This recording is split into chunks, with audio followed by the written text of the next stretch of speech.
দোগাছিয়া পূর্ব বর্ধমান মিষ্টি মেলা। এখানে 5 টাকা থেকে শুরু করে 1,500 টাকা দামের মিষ্টি পাওয়া যায়। বড় বড় সাইজের মিষ্টি, আগে মিষ্টিগুলো সাইজ দেখা।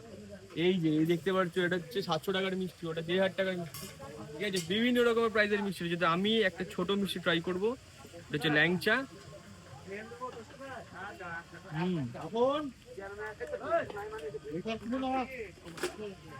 ভীষণ ভালো খেতে। কদিন থাকছে মেলা? 4 দিন। আর তোমরা যদি বড় বড় মিষ্টি অর্ডার দিতে চাও, এখানে 1 মাস পর্যন্ত অর্ডার নেওয়া হয়। পানি দেওয়া হয় দেখতে। এই দেখো, দারুন। কেমন লাগছে বলো? কেমন লাগছে বলো? সারা বছর পাওয়া যাবে তাই তো, অর্ডার দিলে? সারা বছর পাওয়া যাবে। আর এই শুধু বছরে একবারই এখানে মেলা হয় আঙ্কেল? বছরে একবারই এখানে মেলা হয়? একবারই।